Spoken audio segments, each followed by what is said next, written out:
Hi friends, welcome to Taste of Recipes. இன்னைக்கு நம்ம சேனல்ல மீன் குழம்பு எப்படி செய்யறதுன்னு பார்க்கலாம்.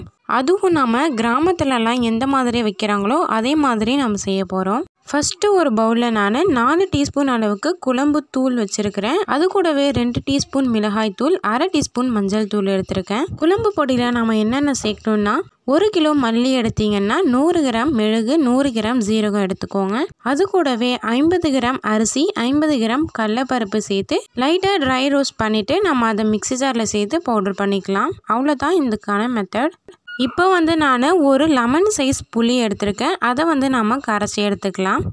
அதுக்கப்புறமா 100 கிராம் வெங்காயம், 100 கிராம் தக்காளி எடுத்திருக்கேன். நம்மளுக்கு மீன் குழம்பு நல்லா திக்னஸாக வர்றதுக்காக 4 டேபிள் ஸ்பூன் அளவு தேங்காய் பேஸ்ட் எடுத்துருக்கிறேன். அது கூடவே 4 கொத்து போல கருவேப்பிலை, காரத்துக்காக 3 பச்சை மிளகாய் எடுத்திருக்கேன். கூடவே கொஞ்சமாக மாங்காய் எடுத்திருக்கேன். இப்போ ஒரு மிக்ஸி ஜாரில் நம்ம எடுத்து வச்சிருந்த எல்லா மசாலாவையும் சேர்த்துக்கோங்க. சேர்த்துட்டு நாம் எடுத்து வச்சிருந்த தக்காளி, வெங்காயம் சேர்த்துக்கோங்க.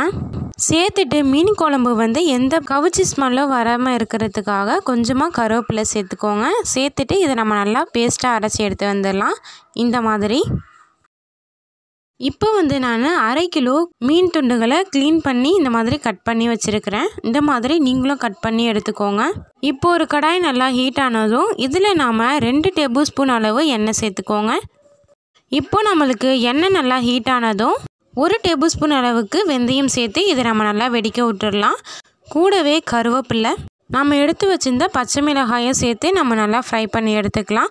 கூடவே நம்ம அரைச்சி வச்சுருந்த மசாலாவையும் சேர்த்துக்கலாம். சேர்த்துட்டு நம்ம அரைச்ச மிக்சியில் 1 டம்ளர் தண்ணி சேர்த்துக்கோங்க. கூடவே புளி கரைசலையும் சேர்த்துக்கோங்க. கூடவே நம்ம எடுத்து வச்சிருந்த தேங்காய் பேஸ்ட்டையும் சேர்த்துக்கோங்க. சேர்த்துட்டு இதில் நாம் 2 டம்ளர் அளவு தண்ணி சேர்த்துக்கலாம். கூடவே தேவையான அளவு உப்பு சேர்த்துட்டு இதில் நாம் க்ளீன் பண்ணி வச்சிருந்த மீனையும் சேர்த்துக்கோங்க. அவ்வளோதான். இப்போ நாம் எல்லா மீனையும் சேர்த்தாச்சு. இப்போ நாம் இதை மீடியம் ஃப்ளேமில் வச்சு நல்லா கொதிக்க வச்சுக்கலாம். இப்போ நம்மளுக்கு 5 நிமிஷம் கழிச்சு மீன் குழம்பு ரொம்பவே சூப்பராக கொதிச்சு வந்துட்டு இருக்குது. இப்போ நாம் கொதிக்கிற டைமில் நம்ம எடுத்து வச்சிருந்த மாங்காவையே சேர்த்துக்கலாம். நாம் கொதிக்கிற டைமில் தான் மாங்காவை சேர்க்கணும். கொதிக்கிறதுக்கு முன்னாடியே மாங்காய் சேர்க்கக்கூடாது. இப்போ நாம் க்ளோஸ் பண்ணி 10 நிமிஷம் போல் நல்லா கொதிக்க வச்சுக்கலாம். 10 நிமிஷம் ஆனதும் இப்போ நம்ம ஓப்பன் பண்ணி பார்க்கலாம். இப்போ நம்மளுக்கு மீன் நம்ம சேர்த்த மாங்காயெல்லாம் ரொம்பவே சூப்பராக வெந்து வந்திருக்குது. இப்போ நம்மளுக்கு உப்புலாம் கரெக்டாக இருக்குதான்னு டெஸ்ட் பண்ணி பார்த்துக்கோங்க. பார்த்துட்டு நம்ம இதை க்ளோஸ் பண்ணிடலாம். 10 நிமிஷம் கழிச்சு நம்ம ஓப்பன் பண்ணி சர்வ் பண்ணிக்கலாம். நம்ம மீனானத்தை உடனே சமைச்சு சாப்பிட்றக்கூடாது. கொஞ்ச நேரம் வச்சிருந்து சர்வ் பண்ணி பாருங்கள். அவ்வளோதான். இப்போ நம்மளுக்கு ரொம்பவே சூப்பரான மீன் குழம்பு ரெடி ஆயிடுச்சு. நாம் மீன் குழம்புல எந்த இஞ்சி பூண்டு பேஸ்ட்டுலாம் சேர்க்கல. அதை சேர்த்தோன்னா நம்மளுக்கு மீன் குழம்போட டேஸ்ட்டு வாசனையெல்லாம் போயிடும். நாம் இஞ்சி பூண்டு சேர்க்கக்கூடாது. அப்போ தான் ரொம்பவே டேஸ்ட்டாக இருக்கும். இதே மாதிரி மீன் குழம்பு நீங்களும் உங்கள் வீட்டில் ட்ரை பண்ணி பாருங்கள். உங்களுக்கு இந்த வீடியோ பிடிச்சிருந்துச்சுன்னா இந்த வீடியோக்கு ஒரு லைக் பண்ணிக்கோங்க. உங்கள் ஃப்ரெண்ட்ஸ் அண்ட் ஃபேமிலி கூடவும் ஷேர் பண்ணிக்கோங்க. மறக்காமல் இந்த சேனலுக்கு சப்ஸ்கிரைப் பண்ணிக்கோங்க.